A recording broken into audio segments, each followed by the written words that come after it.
श्री स्वामी समर्थ मंडळी, म्हटलं चला आषाढी एकादशी आज उद्या परवावरच आलेली आहे. आपण काहीतरी उपवासाचा गोडधोड पदार्थ करूयात. त्यासाठी मी काय केलं आहे, इथे एक वाटी भरून शेंगदाणे घेतलेले आहेत. हे शेंगदाणे काय करायचं, गॅसच्या मीडियम आचेवर मस्त असे भाजून घ्यायचेत, एकदम खरपूस असे भाजून घ्यायचेत. आता पाहू शकता तुम्ही, आपले शेंगदाणे इथं छान असे भाजले गेलेले आहेत. मी एका ताटामध्ये ते काढून घेतले. आता मी काय केलं तर इथं अर्धी वाटी खोबऱ्याचा खीस घेतलेला आहे.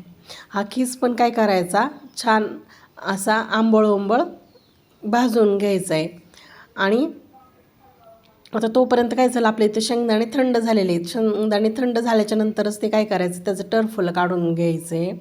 चांगले असे चुरगाळून घ्यायचे तर शेंगदाणे थंड झाल्यानंतर त्याचं टरफल पण छान निघतं. गरम आहे तोवर असं व्यवस्थित नाही निघत, पण ते थंड झाल्याच्या नंतर ह्या शेंगदाण्याचं टरफल व्यवस्थित निघतं. आता हे टरफल बाजूला कसं काढायचं म्हणलं, पाकडून खूप राडा होईल म्हणून मी ही ट्रिक वापरलेली आहे. जो झाऱ्या घेतला आहे की नाही, त्या झाऱ्यावर हे शेंगदाणे घातलेत आणि असे हलवून घेतलेत, म्हणजे टरफल खाली पडले. आणि पाहू शकता तुम्ही शेंगदाणे कसे अगदी स्वच्छ झालेले आहेत ते. आता हे शेंगदाणे काय करायचं, टरफल काढून घेतलेले मिक्सरच्या भांड्यामध्ये घालायचेत आणि त्याचं ना थोडंसं ठोसर असं कूट करून घ्यायचं आहे. खूप बारीकही झालं नाही पाहिजे की जेणेकरून ते चिकट होईल, असं कूट करून घ्यायचं आहे. रवाळच थोडंसं आपल्याला लाडू बांधायचे आहेत शेंगदाण्याचे. लाडूसाठी हवं आहे तसंच ही कोटी इथं करून घ्यायचं आहे. आता मी इथं काय केलं, एक वाटी शेंगदाणे घेतले होते की नाही, त्यासाठी एक वाटीच गूळ घेतलेला आहे. गूळ आता तुमच्या आवडीनुसार, तुम्ही गोड कसं खाता त्यानुसार कमी जास्तही करू शकता. आता मी इथं एक वाटी शेंगदाण्याला एक वाटीच गूळ घेतलेला आहे. तो गूळ काय करायचं, एक कढईमध्ये छान असा गॅसवर वितळून घ्यायचा आहे. त्याचा आपल्याला पाक नाही करून घ्यायचा, पण तो छान वितळून घ्यायचा आहे नुसता. आता आपण इथं पाहू शकता तुम्ही, इथं गूळ छान असा वितळलेला आहे.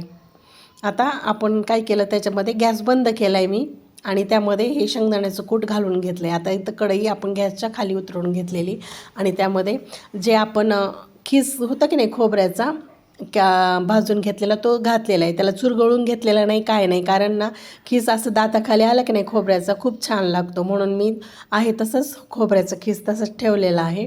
आता त्या वितळलेल्या गुळामध्ये आपण आता हे सर्व जिन्नस काय करायचे आहेत, मिक्स करून घ्यायचे आहेत. अगदी खोबऱ्याचा खीस, शेंगदाण्याचं कूट हे छान असं मिक्स करून घ्यायचं आहे. आता विलायची टाकायची राहिली होती, आता विलायची पण मी याच्यामध्ये घालून घेतलेली आहे.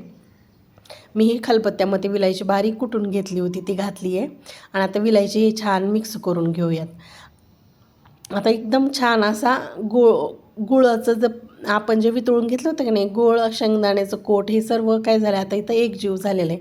आता हे थोडंसं सोमट आहे ना, तोपर्यंतच काय करायचं, ह्याचे लाडू वळवून घ्यायचे. तर थंड होऊन द्यायचं नाही आहे, ते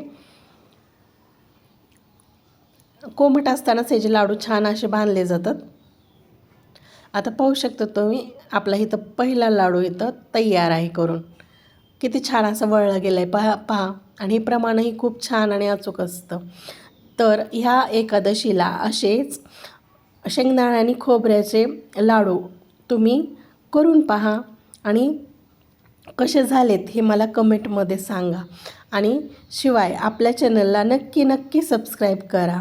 बाय, पुन्हा भेटू पुढील व्हिडिओमध्ये.